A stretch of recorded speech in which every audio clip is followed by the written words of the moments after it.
we are running.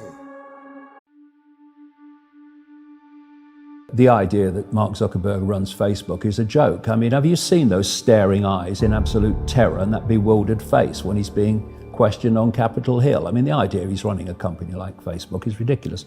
Obviously, there are other forces involved here, and that's where you get your coordination from. That's why Amazon, Facebook, Google, and Twitter, and Apple are all censoring in unison, because it's coordinated towards this goal of complete control of information. This whole conspiracy to enslave humanity is a psychological game. Where does human behavior come from? It comes from human perception. Where does perception come from? It comes from information received. Whether it's a personal experience, which is a form of information, whether it's a newspaper, Facebook post, or whatever, it's information received.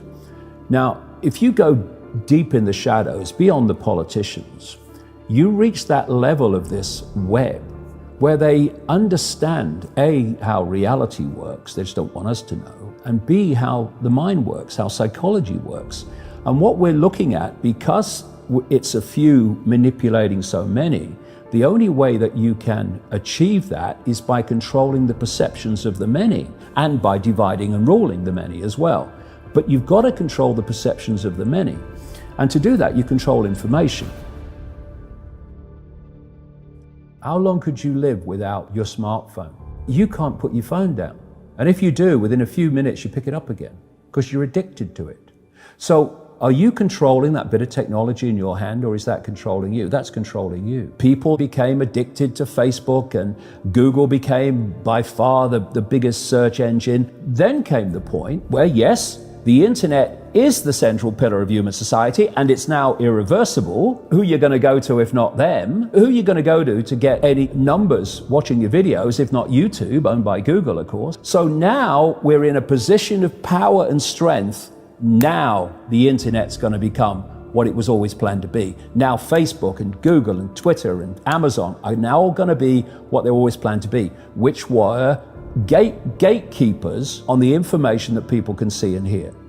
And because of that, human perception is increasingly being given a narrower and narrower band of information from which to form those perceptions, so perceptions are being manipulated. They had to get the internet to a point where it was the central pillar of human society. The central pillar of where all our information came from, the central pillar of control. This is why we now have the Internet of Things, where billions of pieces of technology, everything from your fridge to your car to your telly, are connected to the internet.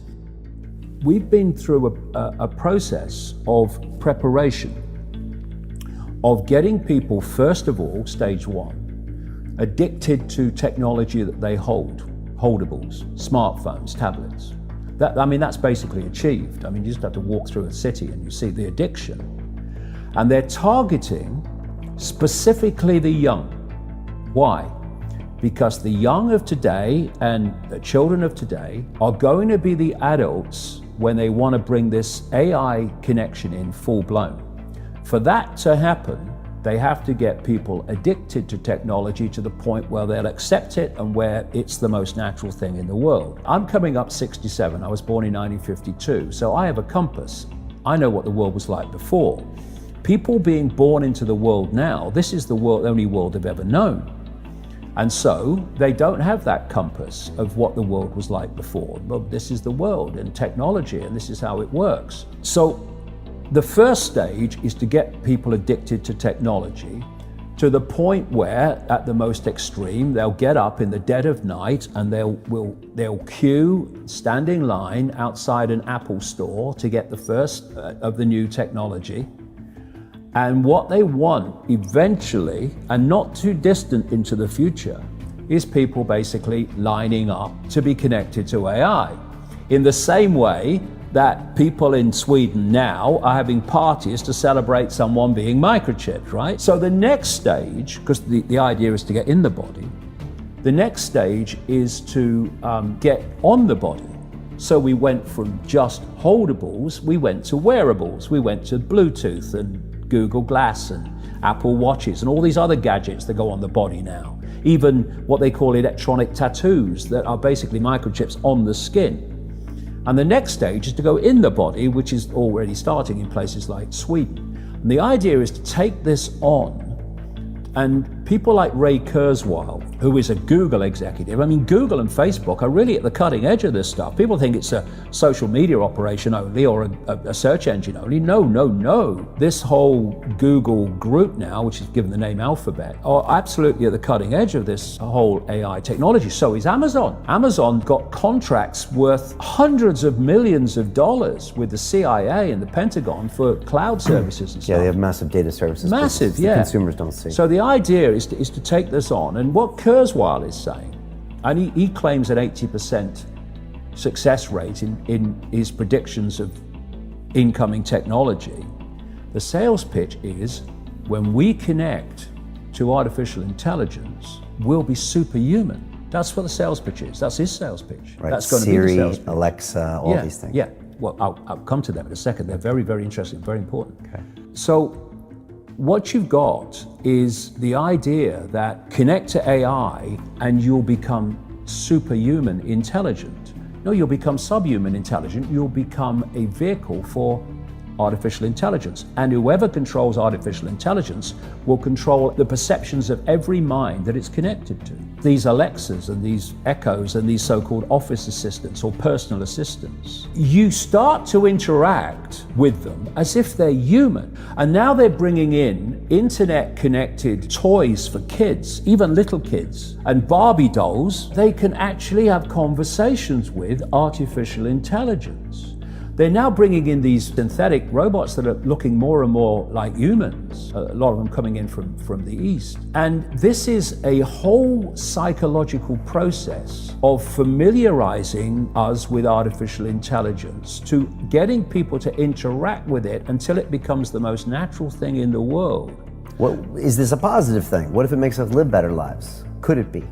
Well, if you want to use artificial intelligence to make things happen in a more efficient way, well, there's an argument for that. But that's not an argument for connecting AI to the human brain and the human perceptual processes so that artificial intelligence becomes those processes. And I'm not just saying that.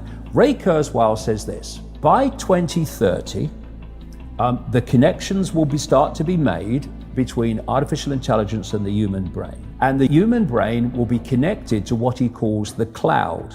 Another name for this is the smart grid, basically to artificial intelligence.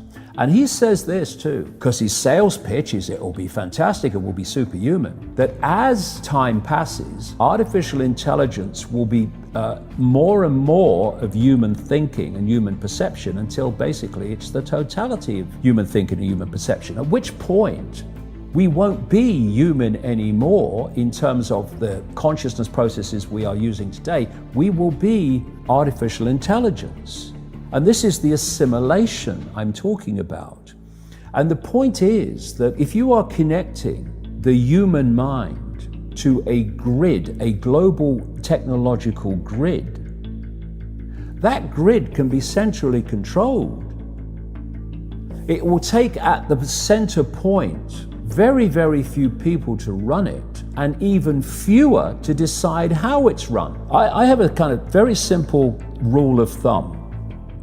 When people say to me, well, what are the areas that are of the agenda? And I say, look at anything you cannot have an alternative opinion about. Look at any subject where to say something different from the official narrative, you're going to get abuse, you're going to get called a Nazi, an ist of some kind, and you're basically going to get shut down. They are the key areas of the agenda, or many key areas of the agenda. And see, this is the whole point. If I want you to believe something, or I want the public to believe something, and I know that what I'm saying is so utterly flawed in my justification of it, that if there was an open debate where all opinions, facts, and evidence could be freely available and discussed, I'm going to lose the debate. So what I want to happen